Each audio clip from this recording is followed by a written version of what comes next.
ಏರಿಕೆ ವಿರುದ್ಧ ಹೋರಾಟಕ್ಕೆ ಮುಂದಾದ ಕಾಂಗ್ರೆಸ್ಸಿಗರ ವಿರುದ್ಧ ಮಾಜಿ ಶಾಸಕ ಪಿ ರಾಜೀವ್ ಕಿಡಿಕಾರಿದ್ದಾರೆ. ನಾನು ನಿಮ್ಮ ಜೊತೆ ಕೂರ್ತೇನೆ, ನಿಮ್ಮ ಹೋರಾಟ ಸ್ವಾಗತ ಮಾಡ್ತೇನೆ. ರೈತರ ಟಿಸಿಗಳಿಗೆ 600 ಪಟ್ಟು ಏರಿಕೆ ಮಾಡಿದ್ರಲ್ಲ, ನಿಮ್ಮನ್ನ ಏನ್ ಮಾಡಬೇಕು ಹೇಳಿ? ಇಷ್ಟೆಲ್ಲ ಮಾಡಿದಕ್ಕೆ ನಿಮ್ಮನ್ನ ಯಾವುದ್ರಲ್ಲಿ ಹೊಡಿಬೇಕು, ಹೇಗೆ ಕ್ಯಾಕರಿಸಿ ಉಗಿಬೇಕೆಂದು ನೀವೇ ಹೇಳಿ ಅಂತ ಆಕ್ರೋಶ ವ್ಯಕ್ತಪಡಿಸಿದ್ರು. ಕೇಂದ್ರ ಸರ್ಕಾರ 50 ರೂಪಾಯಿ ಹೆಚ್ಚು ಮಾಡಿದ್ದು ದೊಡ್ಡ ತಪ್ಪು. ಮೆಟ್ರೋ ದರ, ನೀರಿನ ಬಿಲ್, ಕಸದ ಬಿಲ್ ಏರಿಕೆ ಮಾಡಿದ್ದು ಇದೆಲ್ಲವೂ ಸರಿ ಇದೆ ಅಂತ ಸ್ಪಷ್ಟೀಕರಣ ಕೊಡಿ ಅಂತ ಸವಾಲ್ ಹಾಕಿದ್ರು.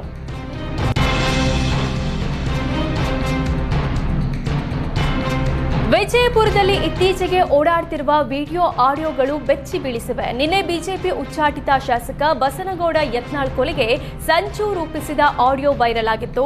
ಈಗ ಮತ್ತೊಂದು ಅಂಥದ್ದೇ ವಿಡಿಯೋ ವೈರಲ್ ಆಗಿದೆ. ಬಿಜಾಪುರ ಫೌಂಡೇಶನ್ ಹೆಸರಿನ ಇನ್ಸ್ಟಾಗ್ರಾಂನಲ್ಲಿ ಖಾತೆಯಲ್ಲಿ ಯತ್ನಾಳ್ ಹತ್ಯೆಯ ಬಗ್ಗೆ ಯುವಕನೊಬ್ಬ ವಿಡಿಯೋ ಮಾಡಿ ಹರಿಬಿಟ್ಟಿದ್ದಾನೆ. ವಿಡಿಯೋ ಹರಿಬಿಟ್ಟವನನ್ನ ವಿಜಯಪುರ ನಗರದ ಸೋಹೇಲ್ ಜರ್ತಾರ್ ಎಂದು ಗುರುತಿಸಲಾಗಿದೆ. ನಮ್ಮ ಪ್ರವಾದಿಯನ್ನ ಟೀಕಿಸಿದ್ದನ್ನ ನಾವು ಸಹಿಸಿಕೊಳ್ಳಬಾರದು. ಎಲ್ಲ ಮುಸ್ಲಿಮರು ಒಗ್ಗಟ್ಟಾಗಬೇಕು, ಧರ್ಮಕ್ಕಾಗಿ ಎಲ್ಲರೂ ಒಂದಾಗಬೇಕು. ನಮ್ಮ ಹೋರಾಟ ಯತ್ನಾಳ್ ಎನ್ನುವ ಹುಳದ ವಿರುದ್ಧ, ಅಲ್ಲಾಹುನಿಗಾಗಿ ತಮ್ಮ ಪ್ರಾಣ ಬಲಿಗಾಗಿ ಸಿದ್ಧವಿದ್ದೇವೆ ಎಂದು ವಿಡಿಯೋ ಹರಿಬಿಟ್ಟಿದ್ದಾನೆ. ವಿಡಿಯೋ ಕೊನೆಗೆ ಪ್ರವಾದಿ ವಿರುದ್ಧ ಮಾತನಾಡುವವನಿಗೆ ತಲೆ ಕತ್ತರಿಸೋದು ಒಂದೇ ಶಿಕ್ಷೆ ಅಂತ ವಿಡಿಯೋ ಮಾಡಿ ಇನ್ಸ್ಟಾಗ್ರಾಂನಲ್ಲಿ ಹರಿಬಿಟ್ಟಿದ್ದಾನೆ. ಈ ಬಗ್ಗೆ ಸುವರ್ಣ ನ್ಯೂಸ್ನಲ್ಲಿ ವರದಿ ಪ್ರಸಾರವಾಗ್ತಿದ್ದಂತೆ ಇನ್ಸ್ಟಾಗ್ರಾಂ ಖಾತೆಯನ್ನೇ ಡಿಲೀಟ್ ಮಾಡಲಾಗಿದೆ. ಧರ್ಮಕ್ಕಾಗಿ ಎಲ್ಲರೂ ಒಂದಾಗಬೇಕೆಂದು ಪ್ರಚೋದನೆ ನೀಡಿದ್ದ ಸೋಹೇಲ್ ಪ್ರವಾದಿಗಳ ವಿರುದ್ಧ ಮಾತನಾಡಿದವರ ತಲೆ ಕಡಿಯಬೇಕೆಂದು ಕರೆ ಕೊಟ್ಟಿದ್ದ. ಈಗ ವಿಡಿಯೋ ಹಾಗೂ ಇನ್ಸ್ಟಾಗ್ರಾಂ ಖಾತೆ ಡಿಲೀಟ್ ಮಾಡಿ ತಲೆಮರೆಸಿಕೊಂಡಿದ್ದಾನೆ. ಬ್ರ್ಯಾಂಡ್ ಬೆಂಗಳೂರು ಹದಗೆಟ್ಟ ರಸ್ತೆಯಿಂದ ರೋಸಿ ಹೋದ ಜನ ವಿಭಿನ್ನವಾಗಿ ಪ್ರತಿಭಟನೆಗೆ ಮುಂದಾಗಿದ್ದಾರೆ.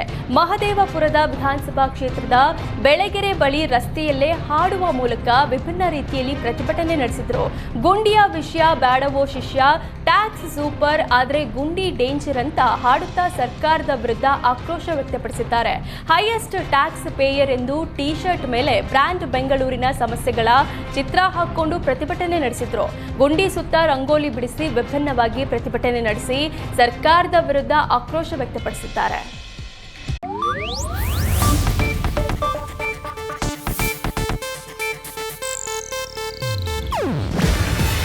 ಇದು ಏಷ್ಯಾನೆಟ್ ನ್ಯೂಸ್ ನೆಟ್ವರ್ಕ್ ಪ್ರಸ್ತುತಿ. ನೀವು ನೋಡ್ತಿದ್ದೀರಾ ಏಷ್ಯಾನೆಟ್ ಸುವರ್ಣ ನ್ಯೂಸ್.